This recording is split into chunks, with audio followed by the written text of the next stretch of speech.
Salve, salve, galera! Salve, salve todo mundo! Bem-vindos a mais um Poder Global, né? Sou o Lucas Dumas de História, professor de História, né? Eu sempre falo Lucas Dumas de História e professor de História e escritor do Brasil. Vou até pegar meu livro aqui para dar aquela pequena merchandising, né? Do meu livro. Um bom sextou para vocês. Uma boa semana, um bom descanso, tá? Merecido para todos nós que trabalhamos, né? Todos nós que temos uma vida regrada, todos nós somos profissionais. E vamos a uma análise, né, sobre reflexão, né? Como eu sempre faço, uma análise mais filosófica, mais contextual. Peço primeiramente, vou até botar aqui para você deixar o seu like no canal, comentar, né?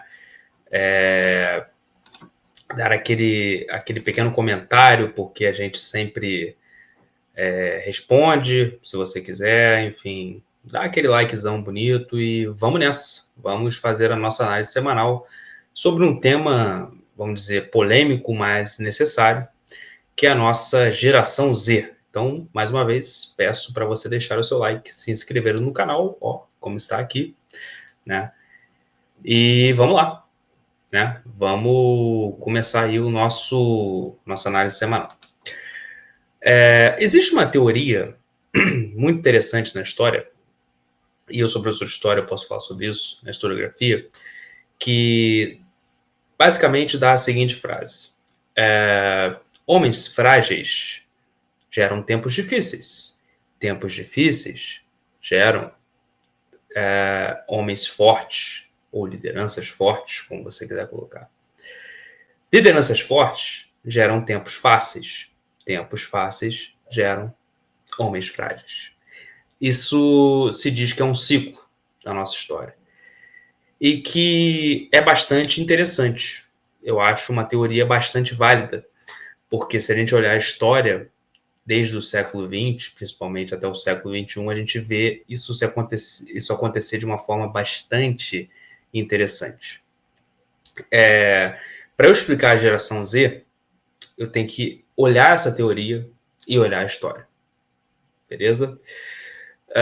Eu, por exemplo, sou uma pessoa que nasci ali na década de 90, ali no iniciozinho da década de 90, logo um ano depois da queda do Muro de Berlim, respirei aquele ar, sabe? Aquele ar diferente, sabe? Depois da queda da União Soviética, do Muro de Berlim, ou seja, acabou-se o comunismo, e agora a gente tem um fim da história que não se concretizou, como foi o caso do livro do Fukuyama, né? E isso é uma grande falsidade, o fim da história nunca aconteceu de fato, mas eu sou um cara que pertence à geração Y, que é a geração antes da geração Z. A geração Y é a geração que nasceu no início dos anos 80, né, e chegou ali para meados dos anos 90, né, lá para 1993 a 94, 95, mais ou menos. Porque como é que se define uma geração? Elas são definidas por fenômenos históricos, né? E são definidas principalmente por popularização de tecnologias importantes que mudam o comportamento, mudam a maneira de governar, mudam a maneira de socializar e principalmente mudam a maneira de viver.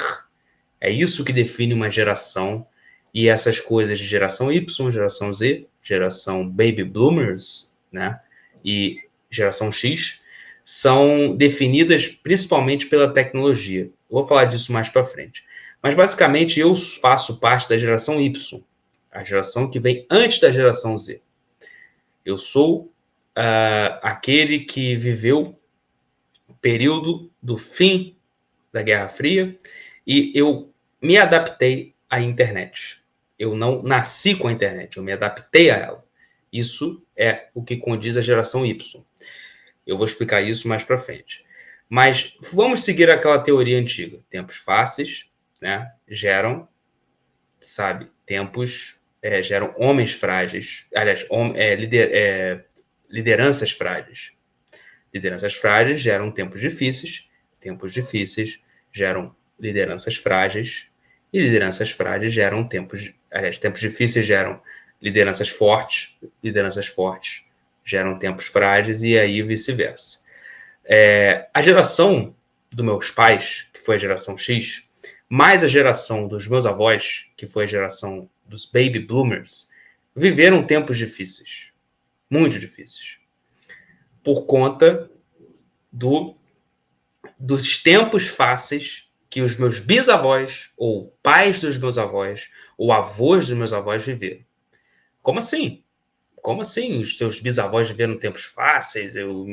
Até o pessoal da geração X pode estar assim, os mais velhos. Não viveram tempos fáceis. Tudo bem, cada caso é um caso, mas nós estamos falando no ponto de vista de lideranças.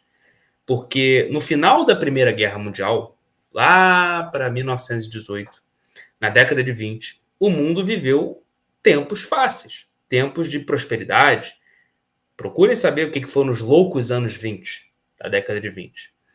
Foram tempos bons, tanto para o Brasil, quanto para o início da década de 30, década de 20. Foram tempos bons, tempos de riqueza, tempos de tudo mais. E aí o que aconteceu? Essas pessoas relaxaram, entendeu? E, ao relaxar, as intelectualidades, os grandes pensadores e tudo mais, as lideranças políticas, pelo fato de relaxarem, criaram tempos difíceis, que foi a crise de 29 e a Segunda Guerra Mundial na década de 30, né? Mas como assim? Quem são essas pessoas? São jovens. Sim, gente, a juventude é o que determina o futuro da humanidade. Não tem jeito. É a juventude. Os jovens da década de 20, aqueles mais novos, pessoal, criaram a Segunda Guerra Mundial. Porque relaxaram com a prosperidade que a década de 20 trouxe.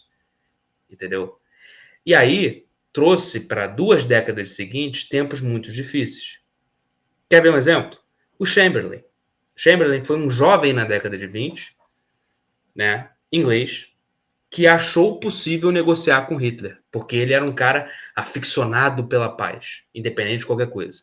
Só que você não pode ter paz com um tirano do outro lado. O Chamberlain chega e tenta negociar com Hitler, atrasa 1 ano o início da guerra, quando a Inglaterra deveria já ter entrado na guerra para poder tirar o tirano, que foi o Adolf Hitler. Tanto que Churchill tem aquela famosa frase: entre a desonra e a guerra, escolheram a desonra, mas terão a guerra. Percebe? Esse efeito é interessante. E isso gerou tempos difíceis para meus avós e para meus pais, que são da geração X, e os baby boomers, que são meus avós. Que tempos difíceis são esses? Segunda Guerra Mundial, sabe? Depois disso, Guerra Fria. Depois disso, regimes ditatoriais, revoluções contraculturais, etc, etc. Como se define isso? Eu vou explicar mais para frente. Como se define uma geração, eu vou explicar mais para frente. Mas, basicamente, a fragilidade dos meus bisavós, das lideranças dos meus bisavós, geraram tempos difíceis para meus pais e para meus avós. Tempos difíceis, sim, que são importantes.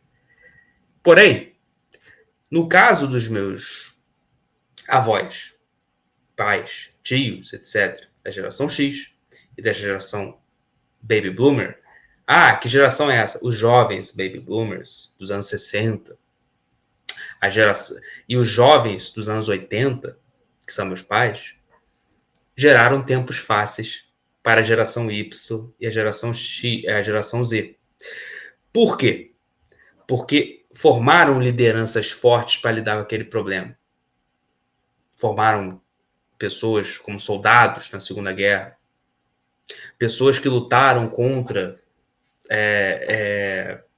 o nazismo e depois lutaram contra outros regimes ditatoriais, pessoas que lutaram e que teorizaram, que estudaram, que resolveram problemas econômicos sérios, como no caso do Brasil, sabe?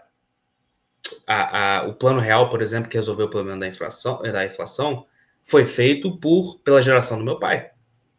Por aqueles que nasceram, foram jovens na geração do meu pai e da minha mãe. Então, é como eu falei, geraram lideranças fortes. O Kennedy, por exemplo, era uma liderança forte, acabou assassinado.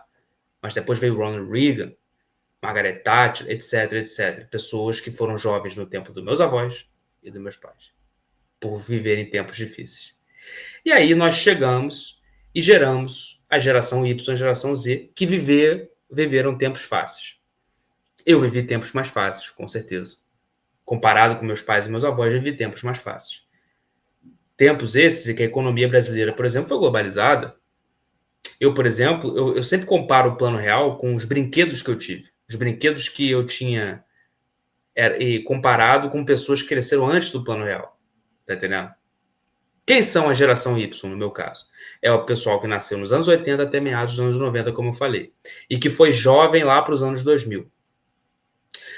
E aí eu te pergunto, como se definem essas gerações? Para a gente entender melhor. Elas se definem, como eu falei, pela popularização de tecnologias que estão presentes no nosso dia a dia, mudam o nosso comportamento e a nossa vida. Meus avós viveram a popularização do rádio. O rádio foi fundamental. O rádio era o maior meio de notícia do Brasil. Meus pais viveram a popularização, quando jovens, no caso, lá para 15, 20 anos, da televisão. Antes a televisão era um artigo de luxo, se tornou popular. A geração Y, no meu caso, viveu a popularização da internet. E a geração Z vê a popularização da inteligência artificial. E vamos falar dessa geração Z, que está arrebentando a boca do balão, que todo mundo está falando e tudo mais. Mas a gente precisa entender esses contextos antes. Repito, geração Y e geração Z foram aqueles nascidos em meados dos anos 80 até anos 90, no caso, geração Y. E geração Z, no final dos anos 90 até 2010, viveram tempos mais fáceis. Ou seja, aliás, viveram tempos mais fáceis não. Nasceram em tempos mais fáceis ou viveram tempos mais fáceis. Só que a geração Z, e é a geração que eu dou aula, no caso, ela tem um agravante que é importante. E é isso que eu quero que vocês entendam. Porque meus avós, quando o rádio se popularizou, tiveram um tempo para se adaptar ao rádio. Aos poucos foram entendendo aquela tecnologia e foram se comportando de acordo com as mudanças que ela promovia. Meus pais, meus tios, viveram a popularização da televisão quando jovens. Aos poucos foram entendendo aquela tecnologia, foram olhando tendo aquele comportamento e tal que a tecnologia trazia. Viveram de formas diferentes de acordo com a tecnologia. É daí dos anos 80 que surge lá, os jovens amam o programa do Chacrinha, etc, etc. Popularização da televisão. Geração Y, eu fui me adaptando à internet, sabe? Aos poucos, eu peguei a internet de escada até a internet banda larga, depois a gente vai para o MSN, vai aos poucos. E a geração Z? A geração Z não teve esse tempo de adaptação. E esse tempo é fundamental. Esse tempo é fundamental, porque ele é pedagógico. O Elon Musk fala sobre isso na inteligência artificial. A grande crítica que ele tem é uma coisa muito simples. Cara, o problema é o seguinte. Quando o automóvel foi inventado, as empresas foram contra o cinto de segurança, embora os governos achassem melhor ter o cinto de segurança. Entraram com ações. Essas ações foram vencidas no começo pelas empresas, mas aí começou a ter muitos acidentes. E os acidentes fizeram com que as empresas se convencessem de que era importante ter o cinto de segurança. O problema é que esse tempo com a inteligência artificial não existe. Com a internet de hoje, não existe. A velocidade da tecnologia de hoje não acompanha o tempo de adaptação que uma geração jovem precisa. E a geração Z é exatamente isso. Ela não está no tempo, ela não teve o direito do tempo de adaptação que meus pais, que meus avós e que eu tive. E isso gera consequências. Uma delas, muito simples. Quando você nasce num ativo digital, quando você nasce no mundo digital, você tem um problema muito sério. Porque você considera aquilo parte da sua vida e não uma ferramenta. Vou dar um exemplo aqui, o caso do Nepal. O caso do Nepal, que a garotada da geração Z se revoltou e fez atos absurdos, se usou muito a justificativa da corrupção, do lado corrupto, do lado elitista do governo. Mas a gasolina foi o fato do Nepal cortar todas as redes sociais. E isso, para a garotada da geração Z, foi tão agressivo, e é agressivo, claro, mas não é agressivo como é para mim, por exemplo, da geração Y, que considera a internet uma ferramenta. Para eles, é a vida deles. Foi tão agressivo ao ponto deles, cara, nós vamos matar por isso. E mataram todo mundo. Isso é uma coisa complicada. Não estou dizendo que eles estavam errados ou certos. Estou dizendo que a internet, o meio digital, já é a vida dessas pessoas. Claro, tem pessoas da minha idade que vivem o Instagram, que sempre estão postando um selfie, aquela coisa toda para tudo, estão à ultra exposição. Mas isso gera problemas psicológicos. Problemas esses de ansiedade, que é o mal do século. Problemas esses de doenças psicológicas sérias. Eu falo isso porque eu educo essa garotada da geração Z. E eu me preocupo, sim. Porque eu não sei até que ponto essa garotada, quando tiver o poder na mão, porque todo mundo assume poder. A geração Y está chegando ao poder. Será um tempo mais agressivo. Como nós estamos vivendo tempos difíceis, a geração Y, minha, já é mais agressiva do que... menos racional em alguns aspectos, mas ainda é mais racional que a geração Z. Essa garotada vai muito no estômago. Porque para eles o meio digital é a vida deles, é o sentimento deles. E eu te pergunto, como será o futuro? Eles são bons em muitas coisas. Eles são técnicos, eles resolvem problemas rápidos. Eles resolvem, têm uma noção digital de todos. Mas para governar, para o poder, para a liderança, às vezes você tem que ser paciente. Às vezes você tem que respeitar espaços. Você vê que a geração Z é totalmente tomada pela velocidade. Tem gente querendo falar 5 idiomas com 8 anos de idade. Isso está errado. Tem que respeitar a infância. Tem que respeitar a adolescência. Isso é pedagógico. Percebe? Como será essa geração no futuro? Essa reflexão eu faço aqui. Beleza? Galera, senta o dedo no like, entendeu? Vamos descansar. Mas é isso aí. Essa geração Z que está vindo aí, ela vai ser cada vez mais agressiva. Vai ser uma geração com atitude, porém, como será essa geração no poder? Essa é a reflexão que eu pergunto para vocês. Beleza? Show de bola? Senta o dedo no like, tamo junto e até a próxima. Tchau, tchau.